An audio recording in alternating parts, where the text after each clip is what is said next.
급변하는 교육개혁, 올해는 어떻게 진행될까요? 정부의 의지가 강력한 만큼 일선 교육 현장에도 변화의 바람이 거세질 전망입니다.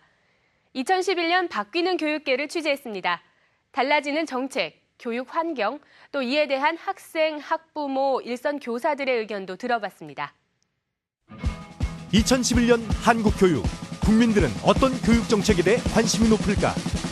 학부모 지원센터라는 것을 알려주셔서 드러나지 않게 학부모들이 학교에 참여할 수 있는 올해 특별히 주목받을 교육계 이슈를 총망라 2011년 달라지는 한국 교육을 자세히 짚어본다.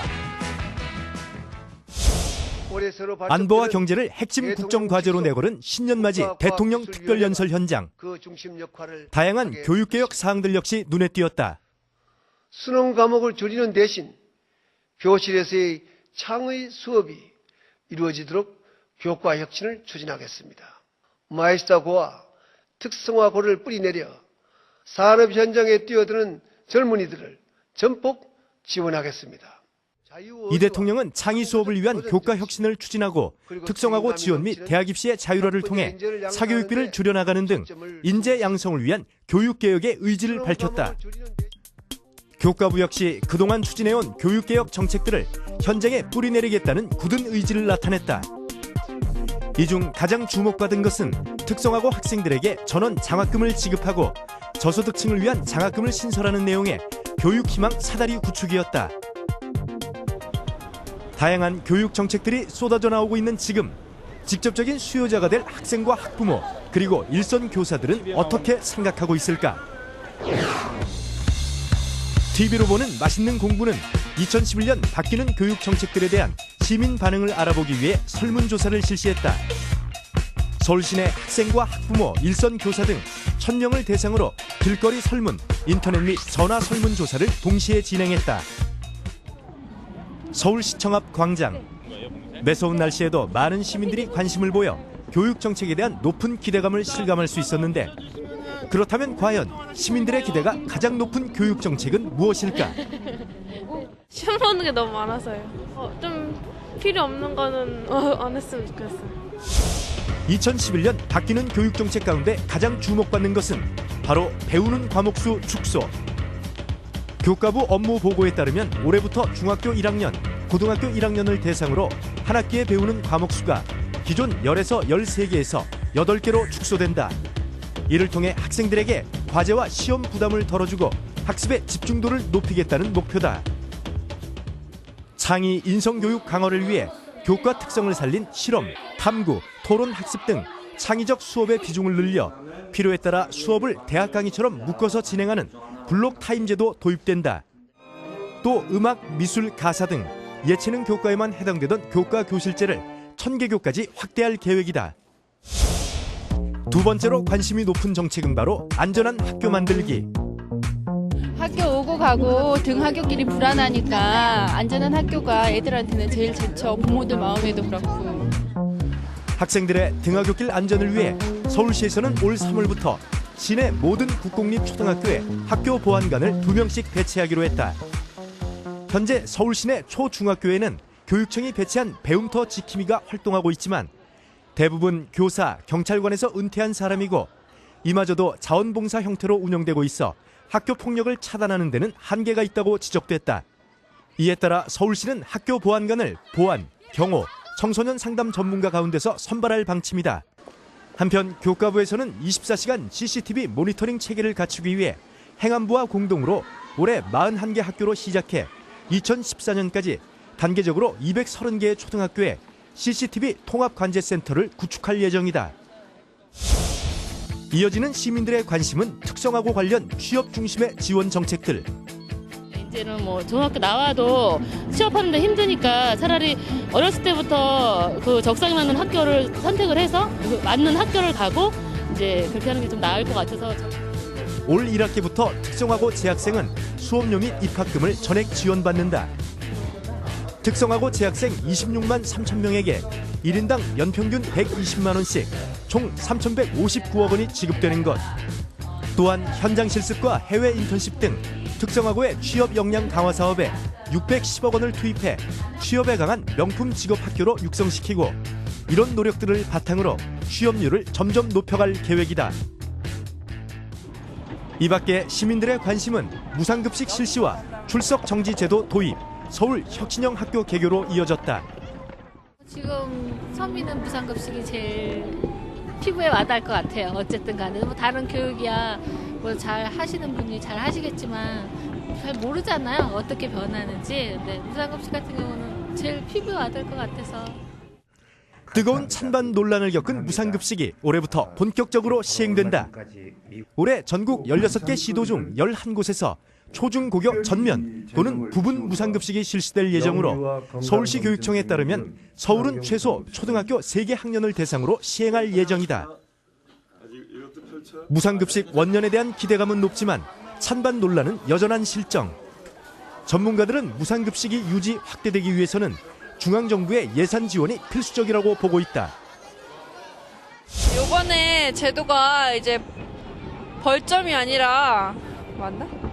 바로 출석 정지를 한다고 해가지고 바뀌면은 어떻게 될지 좀 궁금해가지고 선택했어요.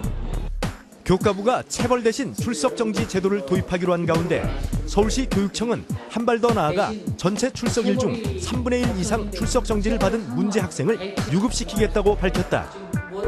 출석 정지는 반복적으로 문제를 일으키는 학생에게 5일에서 10일간 학교에 나오지 못하도록 하는 것으로 과거 정학제도가 15년 만에 부활한 셈이다. 이는 교육청의 체벌금지 지시 이후 교권 침해 사례가 잇따른다는 지적을 감안한 조치로 받아들여지고 있다. 하지만 극단적인 문제 학생을 제외하고 폭언, 폭행 등 무분별한 행위를 일삼는 학생들을 제재하는 효과는 미미할 것으로 평가되고 있다. 공교육의 새로운 표준을 제시하고 배움과 돌봄의 책임 교육을 실현하자는 의미로 신설되는 서울형 혁신 학교들이 올 3월 개교를 앞두고 있다. 서울시 교육청은 2014년까지 4년 동안 지정 운영되는 이들 학교에 대해 학교 여건 및 교육 프로그램에 따라 운영비를 최대 2억 원 이내에서 차등 지원하고 교육과정 운영의 자율권 확대, 교장 공모제 및 교사 초빙제 연계, 학교 운영 컨설팅과 연수 등을 통해 서울형 혁신 학교가 추구하는 미래상을 성공적으로 실현할 수 있도록 적극 지원할 예정이다.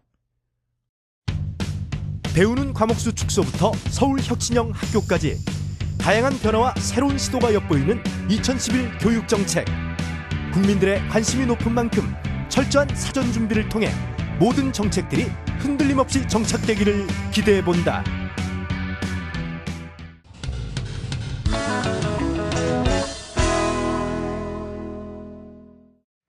공부는 적게 시키면서 학업 성취도 평가에선 언제나 세계 최상위권을 유지하는 나라가 있습니다.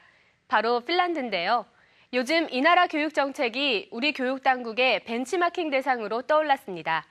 일부 학원가와 학부모들 사이에선 영국, 프랑스, 스웨덴 등 유럽식 교육법이 화제라고 합니다. 과연 무엇이 다른지 들여다봤습니다. 국내 교육 시장에서 핀란드, 영국, 프랑스, 스웨덴 등 유럽식 교육법들이 인기몰이를 하고 있습니다. 이들 국가의 창의적이며 독창적인 교육 방식이 벤치마킹 대상으로 각광받고 있는 것입니다. 특히 최근에는 학업 성취도에서 세계 1위를 달리는 핀란드식 교육에 대한 관심이 뜨겁습니다.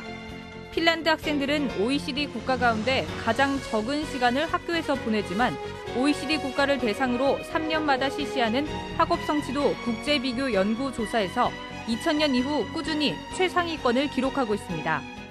이에 지난해 말 서울시 광노현 교육감과 교육청 간부들이 핀란드를 직접 방문해 교육 현장을 살펴보고 돌아왔습니다.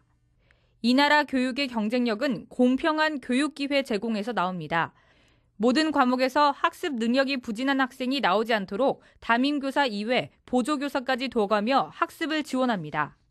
Our system is that we have to try to get all the pupils, all the students to reach at least some common level, because we have to get use of all the resources we have, all the human resources we have. 프랑스 국적의 방송인 이다도시 씨와 함께하는 미술 공부 시간. 반고 후에 그림을 감상하고 손가락에 물감을 찍어 직접 그림을 그려봅니다. 햇빛 나는 거랑 햇빛 안 나는 거를 관찰해봤어요. 이다도시 선생님 만나니까 좋았어요. 이다도시 씨와 함께하는 이 특강 수업은 지난해 9월 프랑스의 유명 미술 교재를 우리나라에 선보인 국내 한 교육업체가 마련한 것입니다. 홍보이사를 맡은 이다도시 씨는 프랑스의 감성미술 교육을 알리는 전도사가 됐습니다. 그는 이론을 주입하는 식이 아닌 놀이를 통해 공부하면서 감성을 자극하는 것이 프랑스 미술 교육의 장점이라고 말합니다.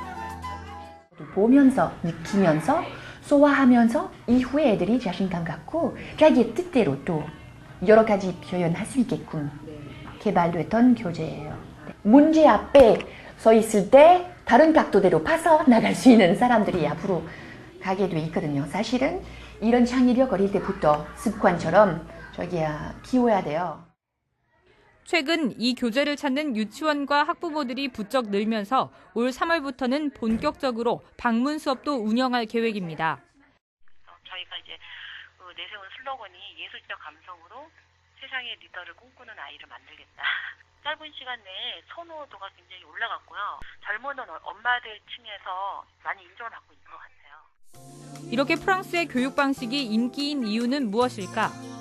로르 쿠드레로 주한 프랑스 문화원장은 지식만이 아닌 감수성을 키워주는 프랑스 교육의 특성을 이유로 꼽습니다. Alors on va dire que l'éducation à la française est une éducation humaniste qui essaye de développer autant la personnalité de l'enfant que l'acquisition des savoirs. Elle permet de développer la sensibilité, la créativité et un mot que j'aime bien, la curiosité des enfants. 서울 이촌동에 위치한 한 아동 미술교육원 역시 영국식 뮤지엄 아트 교육으로 큰 인기를 얻고 있습니다. 이곳의 교육 방법은 이른바 보는 교육. 박물관을 찾아 좋은 작품을 많이 감상하는 것이 문화적 소양을 키우는 데 도움이 된다는 영국식 미술교육법에 착안한 것입니다. 수업 시간은 크게 3단계로 나눠 운영됩니다. 우선 수업 주제와 관련한 명화를 영상을 통해 감상한 다음 직접 작품을 만듭니다. 마지막으로 선생님과 친구들 앞에서 발표합니다. 김 원장은 명화 감상이 그림 공부뿐 아니라 다양한 문화적 소양을 쌓을 수 있는 통합 연계 교육을 가능케 한다고 말합니다. 미술교육 같은 경우에는 한 선생님에 의해서 받는 것보다는 다양한 그런 문화적인 사이언스와 연결된다든지 히스토리랑 연결된다든지 다른 컬처 영역이랑 연결된다든지 모든 것들이 통합 연계 교육이 되기 때문에 그 점이 가장 중요하세요. 연령별 수준별로 단계 학습이 이뤄져 학부모들 역시 크게 선호하고 있습니다. 생각보다 적응을 잘해서 그냥 효과는 좀 본 것 같아요. 다른 아이들보다 이렇게 같이 이제 저만 느끼는 걸 수도 있는데 그냥 다른 이렇게 공간 같은 데나 애가 받아들이는 게 조금 틀리고 느끼는 게 좀 틀리고 그냥 그런 것 같아요. 애가 이제 많이 보고 느끼고 이제 다양하게 체험을 하니까. 전문가들은 이처럼 한국의 부모들이 선진 유럽식 교육법에 열광하는 이유를 높은 교육 효율성에 대한 기대 때문이라고 말합니다. 핀란드 교육은 이제 교육 생산성, 효율성 측면에서 세계 최고거든요. 핀란드 학생들이 공부를 가장 효과적으로 하고 있다. 이런 측면에서 우리나라 학부모님들도 그리고 학생들도 관심을 갖기에 충분한 그런 어떤 좋은 내용이 있는 것 같습니다. 다만 이러한 외국 교육법을 우리 교육에 무작정 적용하는 데는 주의가 요합니다. 아무리 좋은 교육법으로 인정받았더라도 현지에서 벗어나면 교육적 효과가 변질될 수 있기 때문입니다. 학부모들이 맹목적으로 외국 교육법에 휩쓸리기보단 소신과 철학을 갖고 아이의 특성을 고려한 학습법을 찾는 게 무엇보다 중요해 보입니다.